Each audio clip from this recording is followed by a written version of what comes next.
Hello again and welcome back to English Today. This is DVD 14 and the second DVD of your upper intermediate level. And in this DVD, we'll begin with another 2 episodes of our story, That's Life, and then our special TV programs. Our cinema expert will be talking about the film Casablanca. And then in our travel section, we'll be talking about ethical travel. Then, in the grammar section, we'll learn more about phrasal verbs, those difficult verbs followed by prepositions. We'll also study the second conditional, and we'll look at some useful language for socializing, okay? So have fun.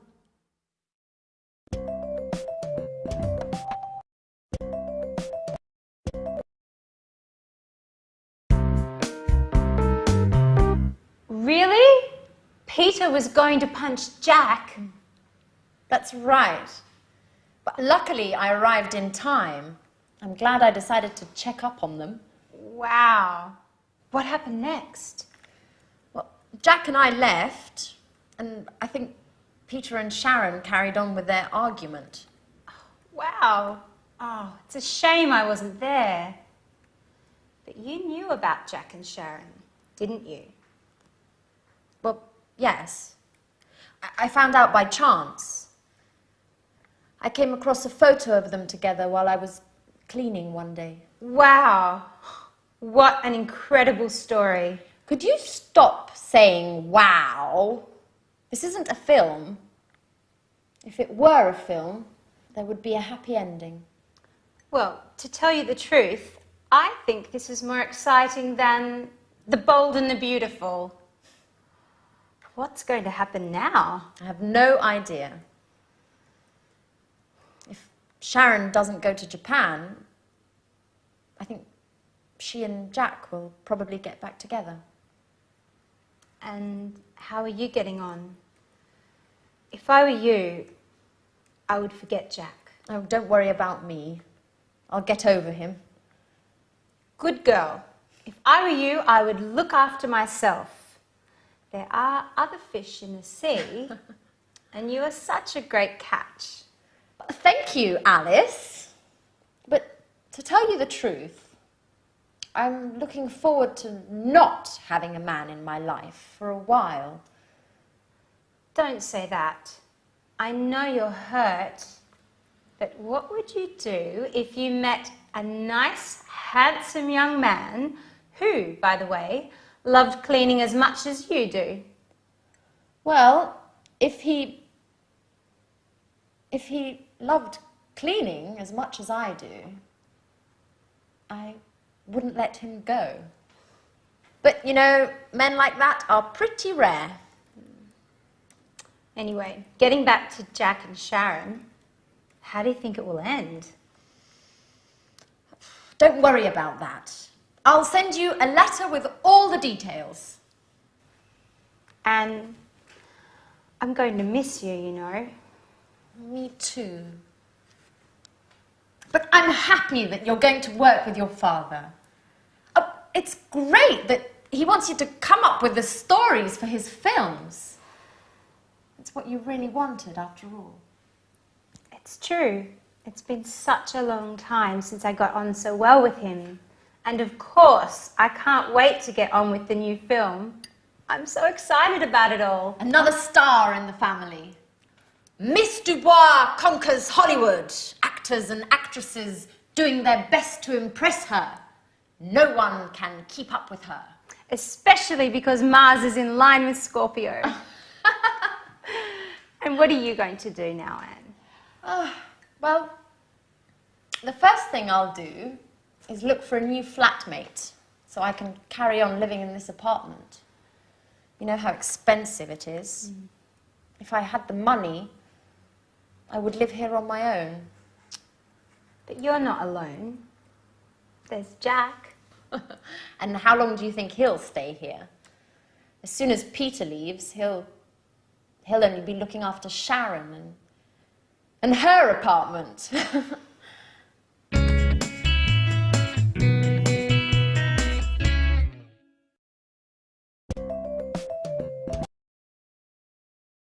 Hello again and welcome back for another lesson in your live TV program of English language. I want to look more closely at the dialogue that they just had because they are using some very interesting verbs called phrasal verbs. Now, a phrasal verb, let me give you an example. I'm glad I decided to check up on them. Now, this is a verb with some prepositions. What happens is the verb itself changes its meaning, and it's actually sometimes very difficult to guess what it means. So, when a verb has a preposition or even two prepositions after it, and it changes its meaning, its original meaning, we call it in English a phrasal verb. So what I want to do with you now is to use the board and also the examples that there were in the dialogue, and we'll see that there are two groups. In fact, the screen will be divided into two groups. One will be two-word phrasal verbs, and the other is three-word phrasal verbs. Let me explain a little bit better. For example, Anne said, the example before, I'm glad I decided to check up on them. You see that? To check up on them. Check with two prepositions. Now, this verb, to check up on them, means to look at something more closely, to examine something more in depth. All right, so that is the new meaning. Anne then said, I think Peter and Sharon carried on with their argument. Now, carry usually means this, you pick something up and you carry it. If you add prepositions, so the example here is to carry on, it changes meaning, and carry on here means to continue. So, I think Peter and Sharon carried on with their argument means to continue their argument. All right? So, let's carry on. Then Anne said, I found out by chance. Found out, that becomes the meaning of discover. I discovered something. Okay, so find out. Next one. She said, I came across a photo. Now, came across. Very difficult to understand what that means. Because in this context, to come across, it means to find something or to find someone by chance. She says, I came across a photo of them together while I was cleaning one day. Okay, you see, they're not easy, quite complicated. Anne then said, I think she and Jack will get back together. So, look at that. That is a three-word phrasal verb. There are two prepositions, to get back together, and that means to become a couple again, okay, to reconcile, get back together.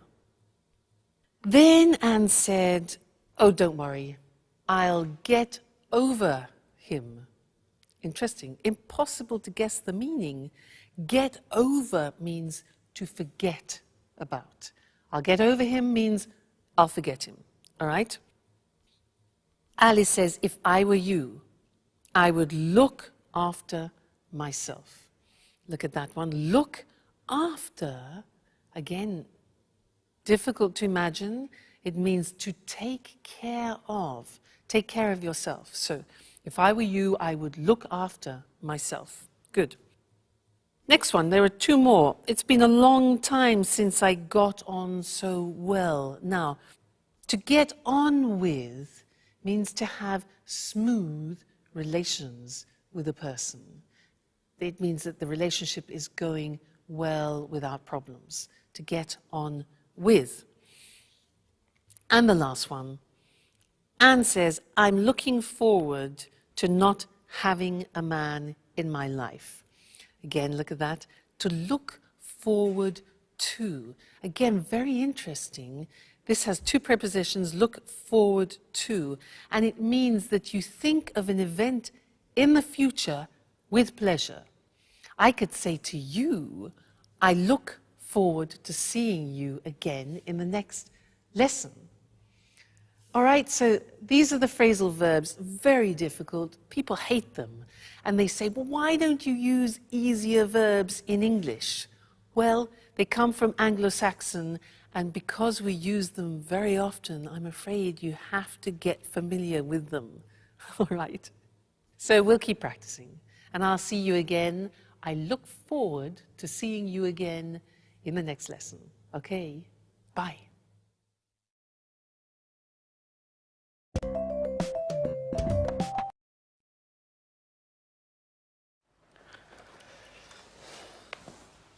Hi, Sharon. Could I speak to you for a moment? Sure, Peter. I'm listening. You know, I thought a lot about what you told me. Well, I have to admit you're right. I haven't been paying very much attention to you. I won't be angry if you don't want to stay with me. Oh, Peter. Don't worry about me. Just look forward to your musical. It's your big break, isn't it? If you weren't so committed, you wouldn't be the man for the job now, would you? You're a star, right? Yes, I know.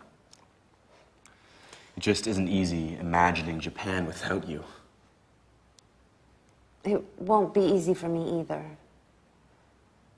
But I'm sure it's the right decision for both of us. I hope so. If I were rich and famous already, I'd send along my private jet so you could visit me on weekends. Yeah, right. The petrol alone would cost you your fortune. Who cares? I'd be rich. So, while I wait for you to bring your career off and become rich, I might come visit you. Maybe with Anne. But if you're famous, you'll forget all about me. You'd let it go to your head and wouldn't have time to take care of me. I couldn't keep up with all those beautiful young actresses. How could I forget you, Sharon? By the way, would you mind me taking that beautiful photo of you along to Japan with me? The one hanging in the living room. It'll help me when I'm missing you. Especially in the beginning. Of course, Peter. Take it. I'll be happy to give it to you.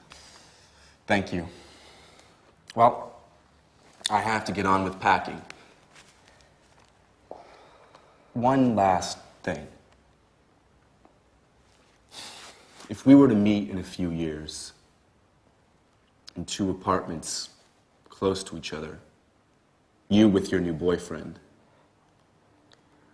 would you pretend not to know me like you did with Jack? Why do you ask me that? Oh, I don't know. Just curious. I guess it would be fun to meet you somewhere else and have a little secret between us two.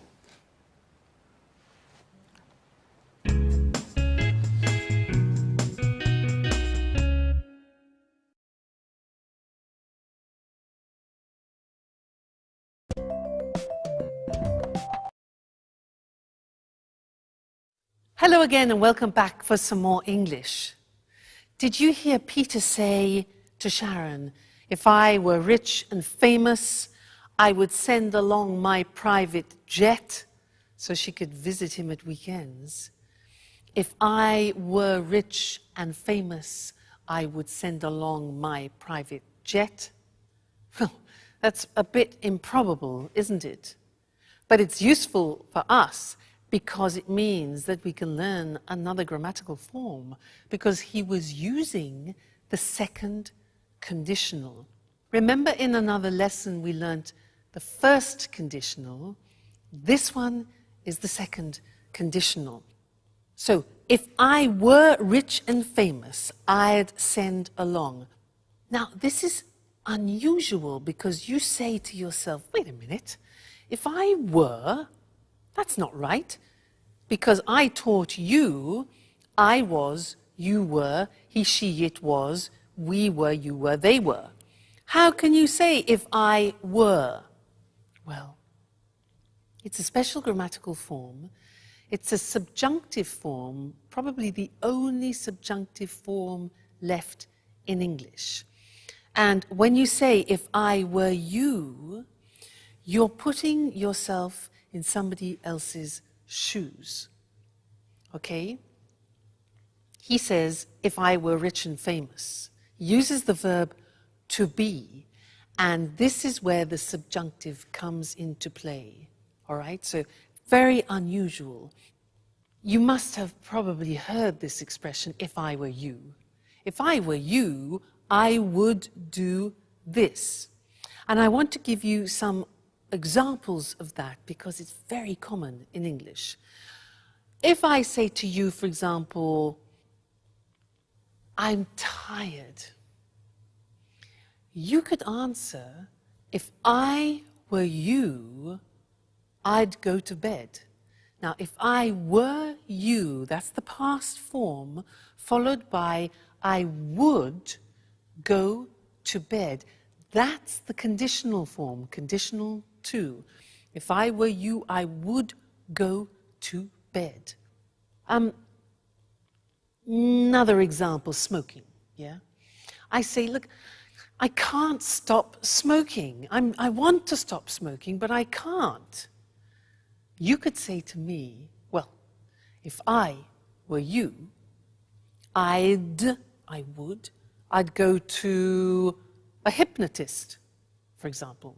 One possibility, why not? If I were you, I would. Another example, imagine that I am bitten. Look, Mr. Snake bites me. I've been bitten by a snake. I've been bitten by a snake.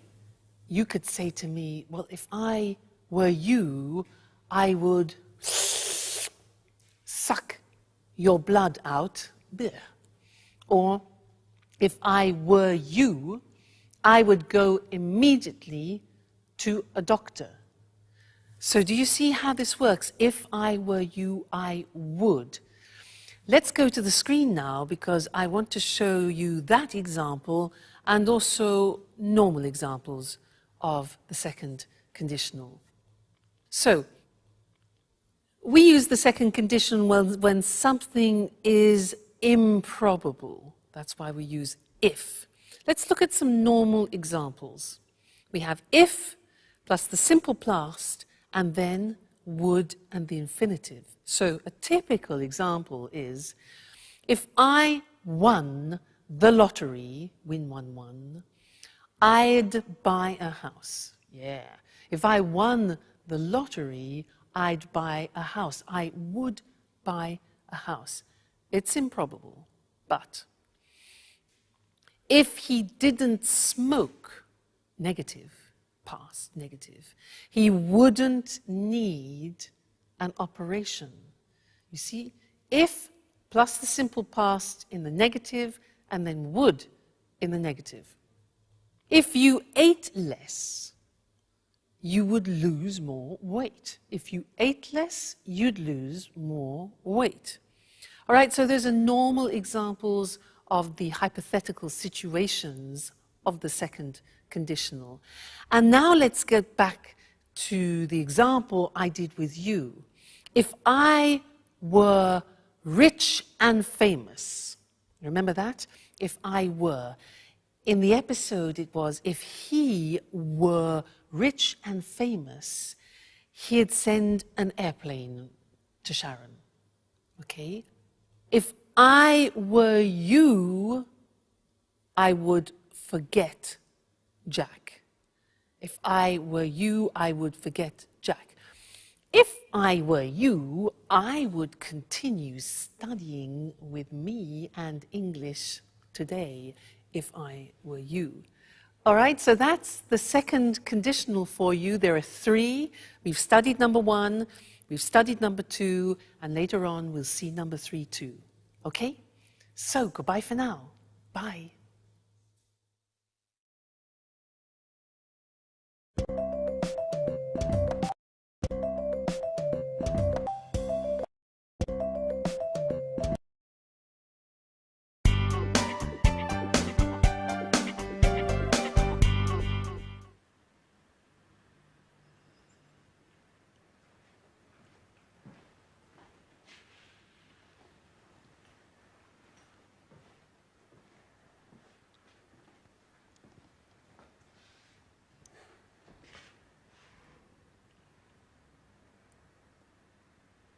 So it's just you and me, isn't it, Anne?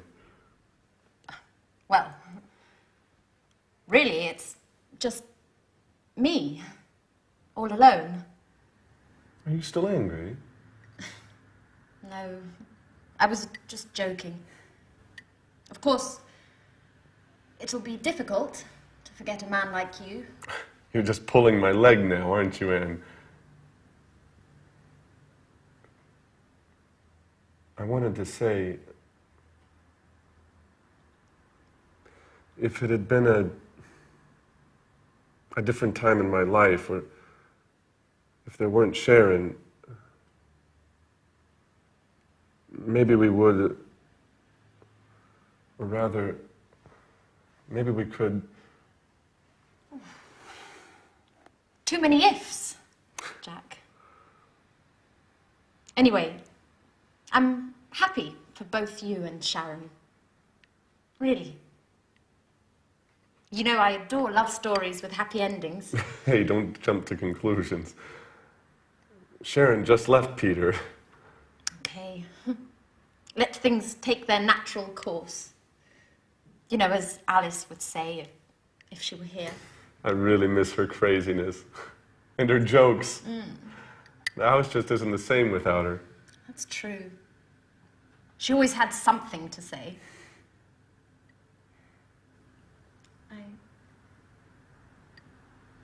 I miss so many things.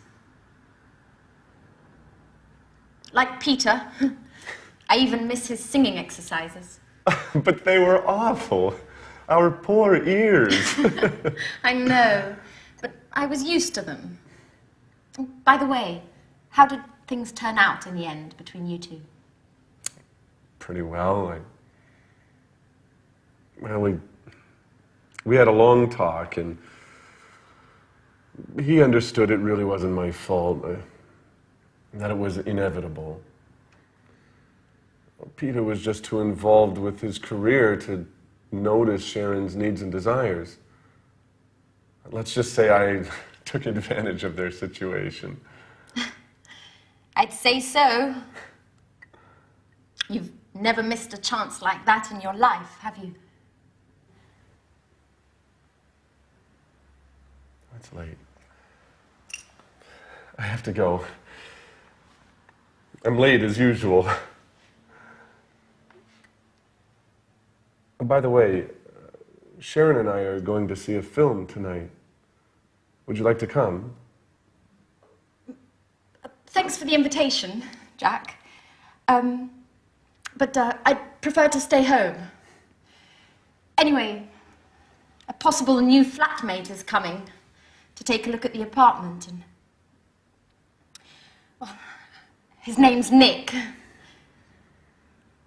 Well, actually, I've got to get things tidied up. That's right. Cleanliness is next to godliness, huh?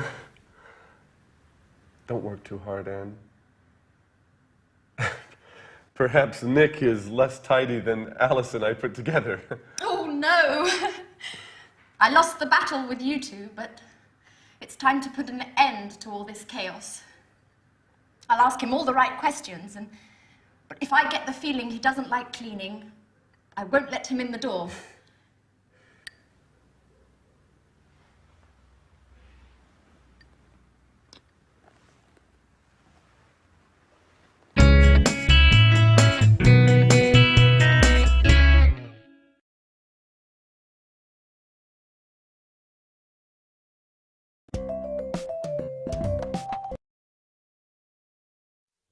Hello again, everyone.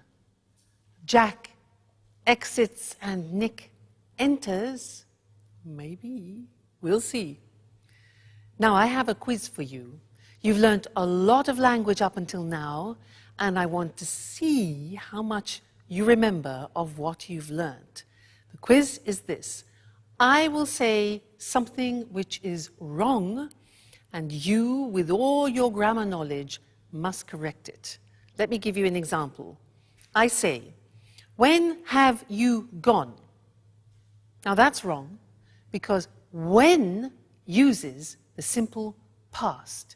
So we correct it and say, when did you go? All right, so that's the quiz. Your turn. What means this word? What means this word? Yeah, that's a question. With questions you need, auxiliaries. So, what means this word? What does this word mean? Yes. Next one. Has he any brothers? Question. Good. It's a question auxiliary. Does he have any brothers? Okay. Next one. This is more difficult. Be careful. I live here since 1977. I live here since 1977. Think of since. Yeah. Present perfect continuous. I have been living here since 1977. Great. Next one. What do you do tomorrow? What do you do tomorrow? Yeah, exactly. Do you do is the present tense. Tomorrow is the future. So, what are you doing tomorrow? Or what are you going to do tomorrow? Futures. Right. Next one. They haven't to work on Sundays. They haven't to work on Sundays. Negative. Wrong. Present tense, the auxiliary. Exactly. They don't have to work on Sundays. Great. Next one. Do she play tennis? Do she play tennis? Terrible. Yeah. Exactly. Third person. So, does she play tennis? Excuse me. Next one. I call you later. I call you later. Think of this. Snap decision. So it becomes exactly, I'll call you later. Great. Next one. He just left. He just left. Okay, we have just. With just, we use genie, just, ever, already, never, yet. Present perfect, so, yeah, he has just left. He has just left. Great. This one here. If I would know, I would tell you. If I would know, I would tell you. Not possible. Second conditional. If I knew, fantastic, I would tell you. And the last one. How much it cost. This is a typical mistake. How much it cost. It's a question. You need an auxiliary. So that's it. How much does it cost? Fantastic. You're great. Great students. Keep on studying like this and you'll be able to speak English like me at the end of the course. All right? Great. Well, take care. Keep studying. See you in the next lesson. Okay? Bye.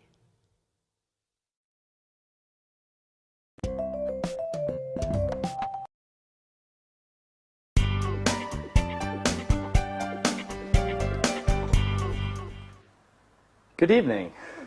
My name's Nick. How do you do? How do you do, Nick? My name's Anne. It's a pleasure to meet you. The pleasure's all mine. So this is the apartment. It's very beautiful. It's so clean and tidy. I love cleanliness. I'd even say that I'm a maniac for cleaning. Really? Well, yes. My friends give me a hard time. They say that I'm the mommy of the group. Is that so? My friends say the same thing about me. Well, there's another thing, Anne. To tell you the truth, it's a little embarrassing. I have another hobby which I adore. What would that be? Well, I just adore cooking. In fact, could I take a look at the kitchen? Are you okay, Anne? What? The kitchen. Do you think you could show me the kitchen? Oh, I'm sorry. It's just that, well, I love cooking. Fantastic. That way we can experiment and try out new dishes together, okay? So, where is it? Right. The kitchen is in there.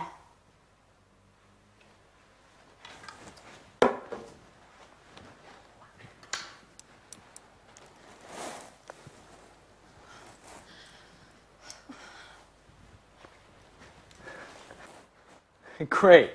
Roomy, well lit, and tidy, just as I like it.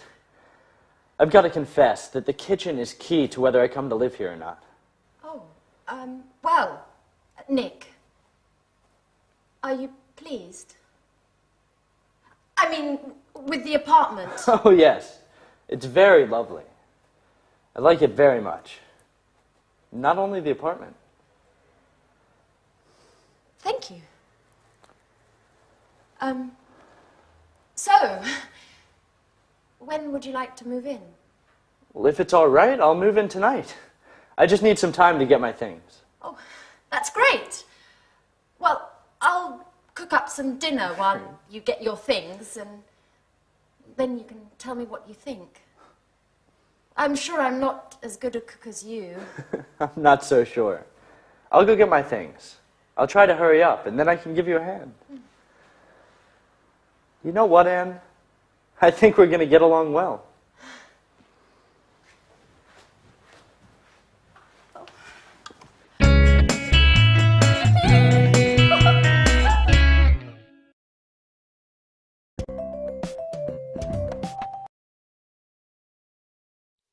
So Anne and Nick cleaned happily ever after. Now, in the last episodes, we have seen lives changing, we've seen people saying goodbye, and I want to look at that language that we use when we say farewell. Farewell in English is a word which means stay well in the future. So let's look at some of the language we can use. We heard, I'm sorry to see you go, and also, I'm going to miss you. I'm going to miss you. Hope to see you again soon is something we very often use. Hope to see you again soon, okay? Call me from time to time. Call me from time to time is a nice one. Another really nice expression in English is let's keep in touch. Let's keep in touch, all right, so that you continue having a contact with that person. Let's keep in touch. Let me know how you're doing. Let me know how you're doing, okay? Then saying goodbye to people, some examples are all the best. All the best for your new job, for example, to Peter. Good luck with your new job. Another very common expression, good luck with your new job. See you soon. See you soon. Yeah, it's like an imperative there. Take care. That's really very nice. It means look after yourself. Look after yourself or take care. Then safe journey. Now that's when people are leaving by car or by plane or by train. Safe journey. And you're wishing that they have no problems. Then goodbye, or more informally, bye. Cheers, which is something that we use a lot in England, and we also use it when you're drinking with someone, cheers, also for goodbye, cheers.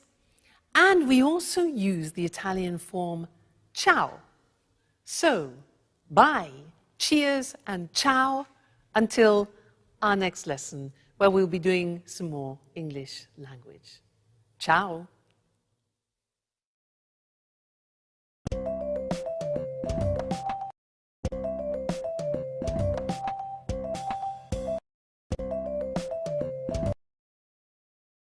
Hello, hello. I'm Lucy Ross, and this is Talk Cinema.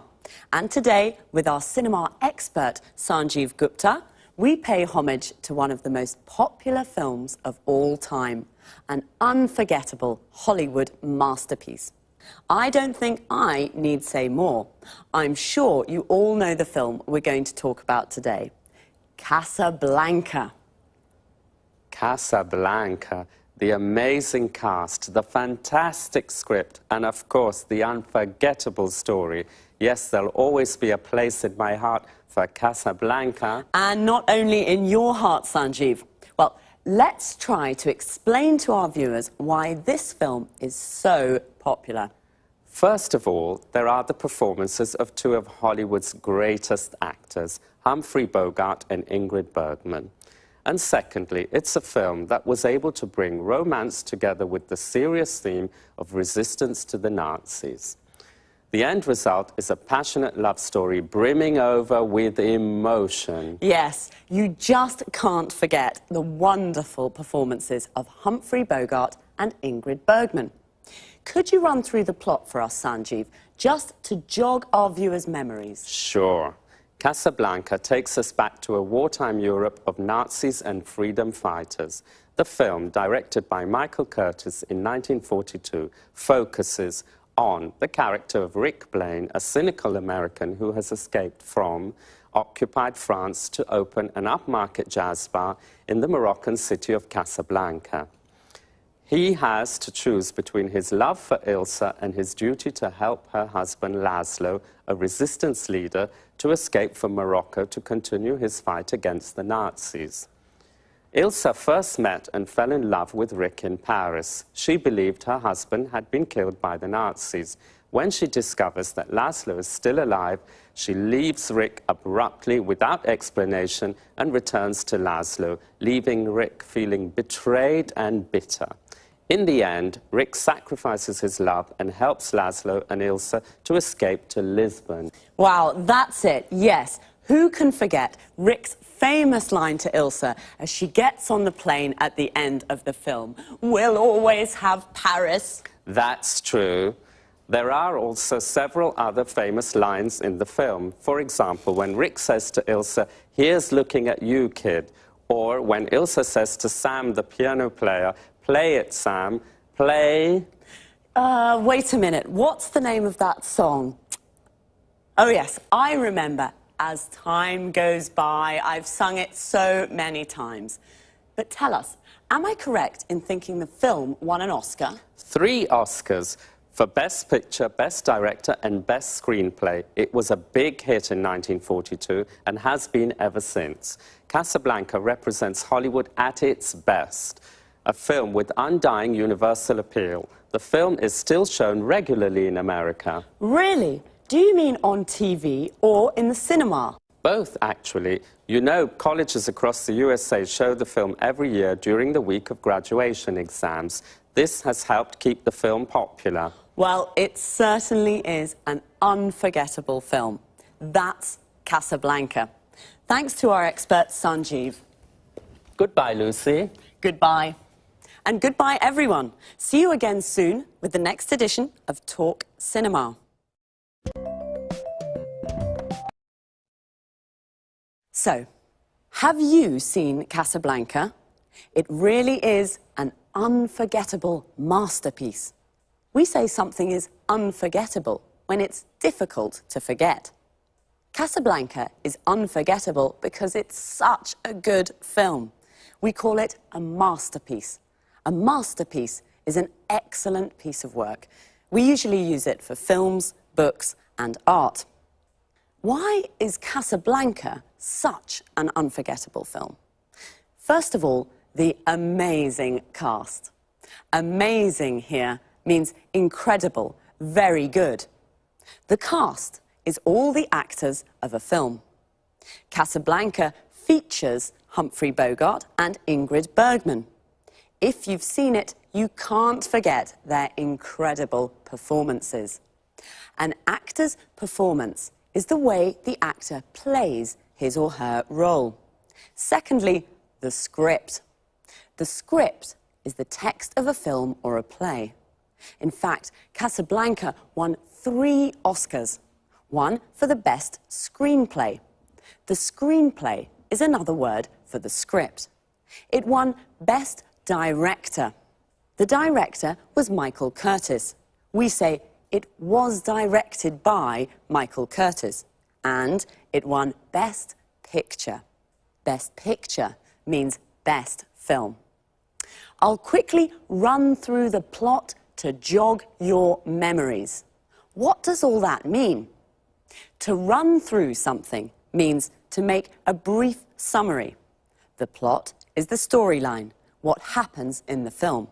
And to jog someone's memory means to help them remember. Sanjeev jogged my memory. He made me remember some famous lines from the film. A line is something an actor says in the film. One of the most famous lines is, "At the end of the film, we'll always have Paris." Notice how we say, "at the end of something," but "in the end" means finally, after some time. And now it's time for me to say goodbye. So see you all next time. Bye.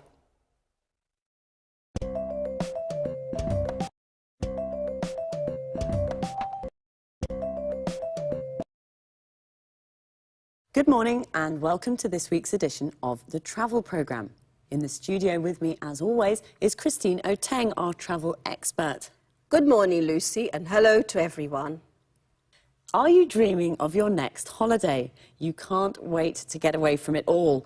Thinking of going to an exotic, tropical destination? Well, let's have a look at some suggestions that will make your travels more rewarding and help local people too. So over to you, Christine. Thanks, Lucy. Well, the golden rule for a true traveller is to respect the culture and environment of the country you're visiting. This is why I want to talk today about ethical travel. I'm not talking here about a weekend in Paris or a week on a Greek island, but more about tourism to more distant locations in poor, developing countries. Ethical travel is all about what to do when you're on holiday in one of these countries. Can you give an example? Sure. To start with, before you leave home, try to choose a travel company that gives part of its profits to a fund that supports local community projects. You know, with traditional tourism, only a very small percentage of the income generated by visitors actually goes to local people. Most of the money that tourists spend goes to multinational companies. Usually, these companies take their profits out of the country and do very little to help local communities and the local environment. You're right. The tourist industry can be a very cutthroat business. So do you have any other suggestions on how we can travel ethically? Sure. Choose a resort that is built with local materials in the local style, or stay in local family-run hotels. Shop and eat where local people do. Use public transport and try to learn a few words of the language before you leave home. The only way to really get to know a country is to get in touch with local people. So it can be useful to read up on the place you're going to visit and its culture before you leave home. Of course, tourists usually see the local culture as something colourful and exotic without really understanding it very well. It's important, though, to learn about local traditions and to respect them. Do this and your holiday will be much more rewarding experience. One more thing. Do remember to always ask before taking photos. And what about shopping? Is this against the concept of ethical travel? Absolutely not. Shopping's always fun, but do use your head when shopping. I mean, try to buy souvenirs from local markets and always pay a fair price for goods. Bargaining's fine, but don't beat the locals down too much. One important thing, never buy souvenirs made from endangered species. This is illegal and damages the local ecosystem. Fine. So an ethical traveller is a responsible tourist who knows how to combine the joys of travelling with a respect for the local culture and environment. Any more advice for us, Christine? Yes, just one last thing. Follow these suggestions and your travels will be a lot more rewarding and much more fun. I'm sure they will be. Well, thanks, Christine, for your really useful tips on how to be an ethical traveller. Well, that's all we have time for today, so goodbye, Christine. Goodbye to all travellers, and remember, travel ethically and enjoy your holidays more. See you soon with another edition of the Travel Programme. Goodbye. Well, I can't wait to get away from it all.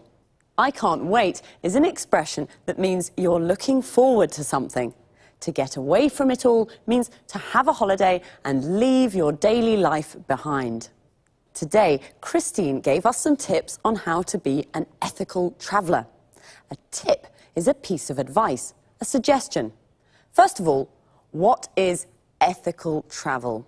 It's travel that respects the local culture and environment. Local means from a specific place. For example, the local people are the people that live in a place, and the local culture is the culture from that place. The environment is the world that surrounds us, all the social, physical and cultural conditions of a place. Christine gave us a golden rule, a rule that should not be broken. The golden rule for an ethical traveller is, in fact, to respect the local culture and environment. She also suggested choosing a travel company that gives some of its profit to local communities.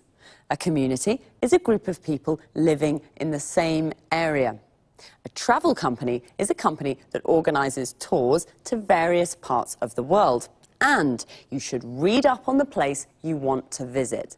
To read up on something means to research and get information about something. The best place to stay is in a family-run hotel. Family-run means it's owned and managed by a family. And when you go shopping in a market, bargaining is okay. To bargain means to decide the price with the seller. If something costs $20, you bargain to pay $15. But don't beat the locals down too much. To beat someone down means to force them to reduce the price of something. That's all for this week. See you again soon.